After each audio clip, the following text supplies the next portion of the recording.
All right, so we're going to be in shift. We're going to be on pages 23 through 25. And as soon as I get myself situated here, we're going to start. Yesterday, we focused on the beginning part of this chapter. And if you don't have a copy of the shift book, see me and I will get your name on a list so that you can get a copy when we have more. We are currently out. More are ordered, and I will make sure that all of you have a copy of this book in your hands. So critically important to your success that you internalize and master the content that is in this book. Okay, pages 23 to 25, get real, get right, mindset and action. And today we're going to have the action shift conversation. Gary starts out by saying, once you've gotten real, you've got to get right. In other words, we start by making a mental shift first, and then we're going to get into our action shift, right into action and into the right action. For all the necessity of knowing what to do, taking the right action now is just as necessary.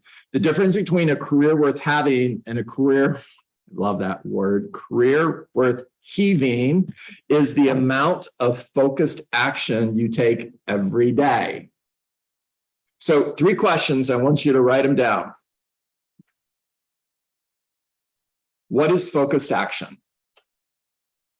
The second question I want you to write down is focused on what?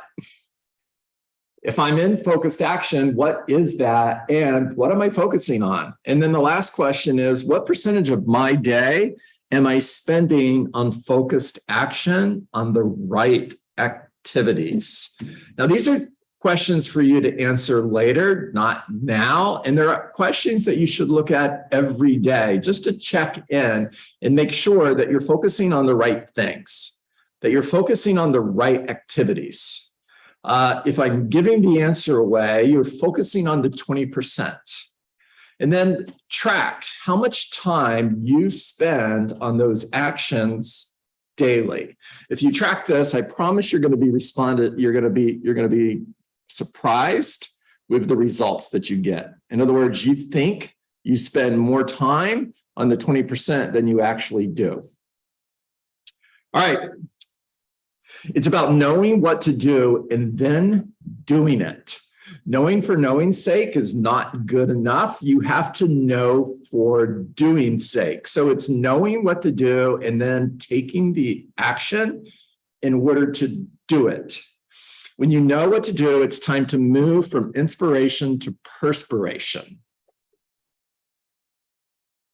You could be inspired, but until you act on that inspiration, you're no further than you were before the inspiration. You can intend on having 20 conversations today, but until you have the first conversation, until you pick up the phone and actually talk with somebody, it's just an intention. And you're no further along than you were before you had the intention. When you know what to do, it's time to move from inspiration to perspiration. So the straightforward question that jumps right at you in a shift is, what do I do right now? What do I do right now? Understand that what worked yesterday probably won't work today. And what matters now probably didn't matter then. Let me give you an example. If you had incoming calls from people who wanted to buy a home or sell a home, aunts, uncles, family members, friends, I want to buy a home, I want to sell my home, the market's hot, interest rates are low, let's go, go, go. And you're doing lots of business from those incoming calls and you're celebrating success, which you should. But if you stop and are truly honest with yourself, what did you do in order to create that business? So when the market's hot, responding to incoming calls from people who want to buy and sell worked. Today it won't. Why won't it? Because you're not getting those calls. That's why. I pulled the data from Coral Springs Parkland this morning for homes sold in July. And sales are down July 2022 over July 2021 by 43.7%. Holy cow. Aaron, is that a shift? That's crazy. And guys, it's not a 1 month blip on the radar. This has happened every single month in 2022. Sales year to date are down by about 28%. It's the number of homes that are being sold. And if there's fewer homes being sold, then that means there's fewer opportunities for all of the real estate agents who are competing for those opportunities. So waiting for people to call when the market is hot works. It won't work today. When the market shifts, new strategies are required and new actions are critical. In other words, what would I do today that I wasn't doing 6 months ago? Well, I would get really good at talking to expired listings. I would get really good at making those expired listing phone calls. I would focus on what do I need to learn in order to convert more of those conversations to appointments. I would get really good with how to respond to a seller that says, I'm going to take a break. If I call Aaron, he's an expired listing. Hey, Aaron, John Dietz, Keller Williams Realty. The reason for my call is I noticed your listing came off the market and I was just curious, are you still interested in selling your home? Aaron responds with, I'm going to take a break. Or, no, I'm not. Or, go away, you dirty, rotten realtor. I don't want to talk to you. My response to all three of those is, before I let you go, one more question. If I had a full price offer today, would you want me to bring you the offer? I'm going to get really good at this conversation. I'm going to get really good at, do you have an offer? Because that's what you're going to hear.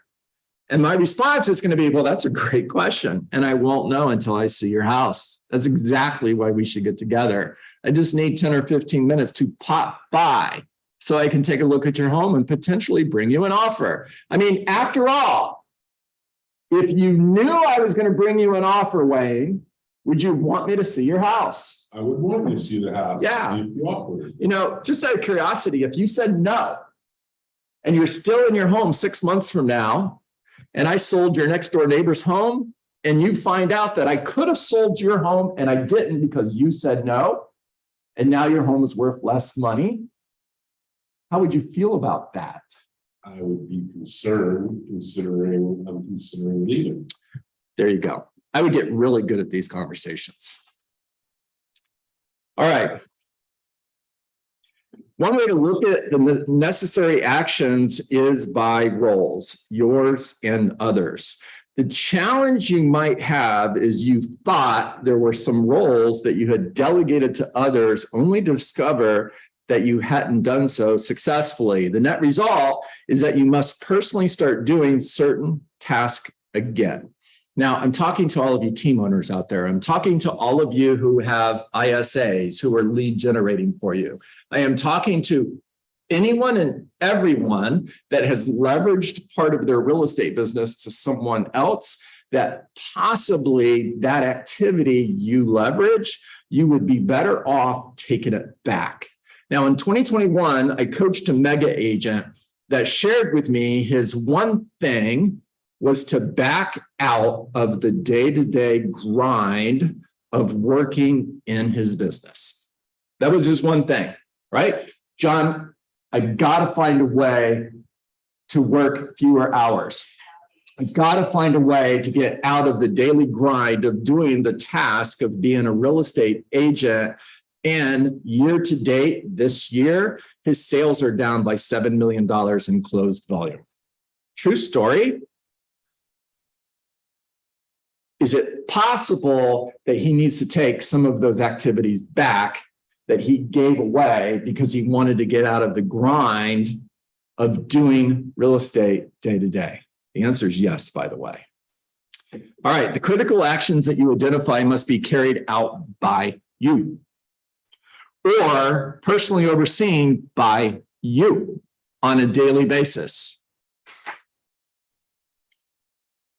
The two actions that real estate agents must take personal ownership of are lead generation and lead conversion. The two actions that you must personally own. In other words, if you have somebody else doing this for you, take it back, are lead generation and lead conversion. Nothing becomes more critical to success than finding motivated sellers and motivated buyers and closing them to an appointment. Nothing is more critical to success than finding motivated buyers and sellers and converting them to an appointment. Whose job is it to do that? It's yours. Say, it's mine. It's my job. Your involvement in the lead conversion process gives you two invaluable gifts. Okay, so this is really, really important. Please write this down. First, you get immediate and ongoing sense of the issues of the market, the buyer and seller objections that need to be overcome. So by taking lead generation back, you're going to have a better sense of the market. You're going to have a better sense of the objections that need to be overcome in order to convert those appointments to buyers and sellers. Now listen carefully, because I'm going to touch on something I spoke about yesterday. This underscores the importance of not taking advice from someone who never did the job they are coaching you on. If you do, you might judge away opportunity. Okay, I did this job for more than 10 years, and my focus was seller listings. And I went on hundreds and hundreds and hundreds of listing appointments and made thousands and thousands and thousands of calls to potential sellers. In other words, I know what the objections are that you're facing, and I know what it's going to take for you to get more seller listings. And one of the things that's not going to work is if you judge opportunity away on a pre-qualification conversation. Get face-to-face with every single potential seller, even the ones who sound unmotivated. I can't tell you how many times I heard, John, you can come over, but I'm not going to list my house. Or if I do list my house, I'm going to do this, or I'm going to do that. And this or that was not motivation, and it wasn't me. And then it changed when we got face-to-face. They made a new decision based on new information. Now, if I didn't go on the appointment, Nick, could they have made a new decision based on new information? Say no. Be careful who you're taking advice from. Second, you will get an honest understanding of the conversion rates that are possible. By being actively engaged in lead generation and lead conversion, you're going to get a better sense of the conversion ratios that are possible. Talk to any rainmaker who has a large team and gives them leads, and ask them what their number one challenge is. And you're going to hear that the agents they're giving leads to are saying these leads are no good. And then the rainmaker says, okay, let me call, let me follow up on those leads. And the rainmaker finds out that actually the leads were pretty good. The agents that were following up on the leads weren't doing a very good job. Sorry if that hurts, but it's true. To put lead generation and lead conversion in less effective hands than yours could spell the difference between success and failure. As business analysts have pointed out, the seeds of failure are usually sown during times of success, meaning when in successful times, we all fall into habits. good habits, bad habits. And unfortunately, we can fall into habits during good times that lead to our failure when times get tough. The most humbling lesson of a shift is this: we succeed in good times not only because of what we're doing right, but in spite of what we're doing wrong. Ooh, ouch, that hurts. School is never out for the motivated. The basics are never outdated. All right, talk to me. What'd you hear? Put your hand in the air.